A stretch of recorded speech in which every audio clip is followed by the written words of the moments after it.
pick 9 you've mentioned. How much homework? I'm sure plenty's gone into it, but for yourself and who you sort of considering there? Yeah, look, I mean, Jason and the boys have done a terrific job, and we looked at a lot of vision around that pick 2 to sort of pick 10, so I think they're really confident. And I guess the speak a bit, if I'm reading other people and hearing other people what they're saying about the draft, is there's quite a few really good players between that sort of pick 1 and sort of pick 15. So we weren't that worried about sort of sliding down because it's probably as much this year. There's quite a wide array of talent through that early area.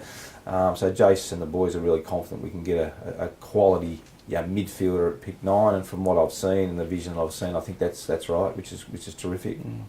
The players you've already got, who are you looking forward to coaching most, and I guess seeing some improvement?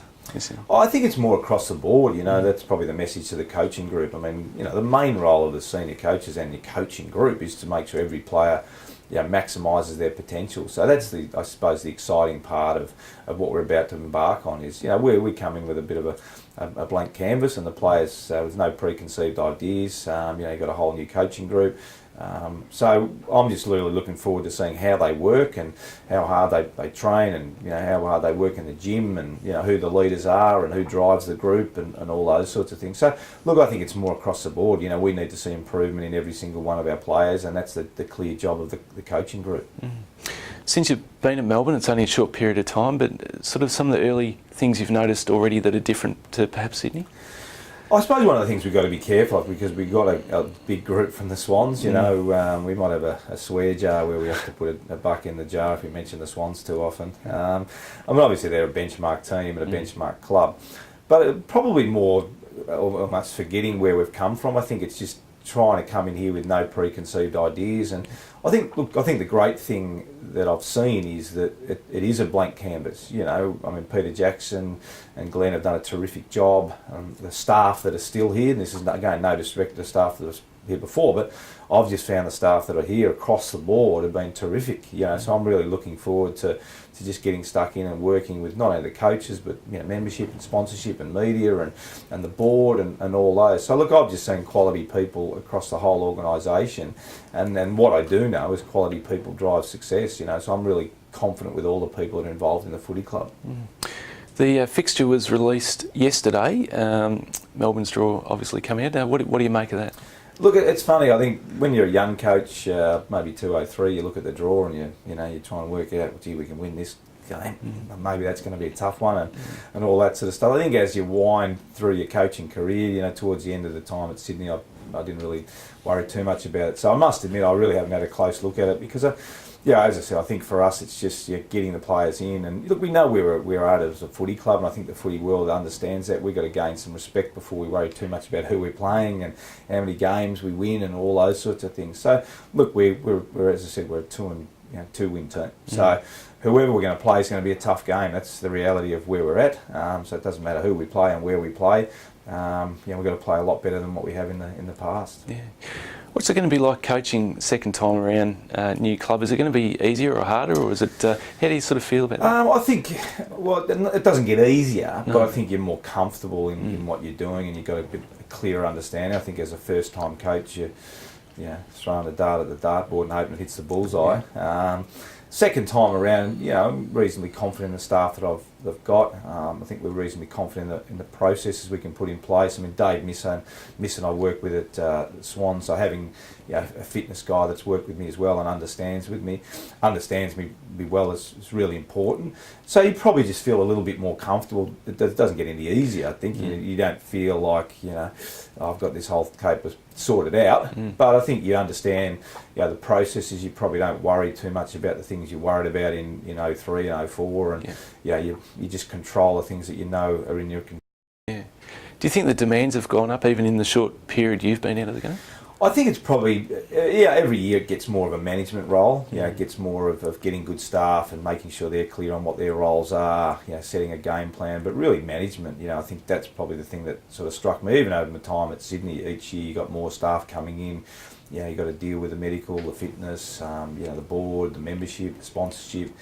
So really the senior coach is probably more like the sort of CEO, and that's why, you know, the assistant coaches probably don't get the credit they deserve. You know, if you can get a good group of assistant coaches and a good fitness and medical team and all the crew that put everyone together, good list management and recruiters. I mean, it is a really, you know, if people think just by appointing a senior coach your problems are fixed, I mean, they're kidding themselves. You know, there's a lot more goes into sorting out a footy club than just getting the senior coaching position in place. Yeah. What's the thing that excites you most about coaching Melbourne?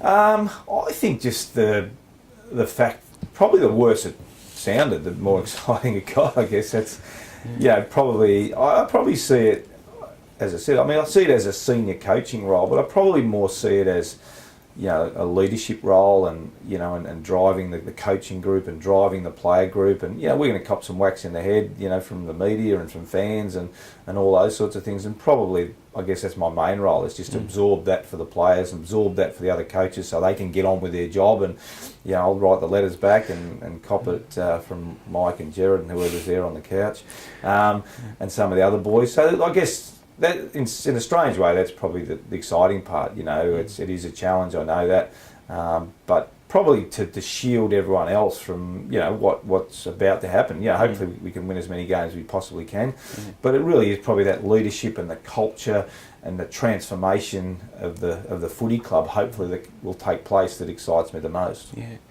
It's obviously very difficult to put a number on the amount of wins and things, but realistically, what's the expectations for 2014? Yeah, I mean, it's probably one of those things that I've always talked about. I mean, it's probably media and fan driven, that win-loss and finals and all those sorts of things. And I mean, obviously, as a coach, you know, you want to win, and we're all super competitive.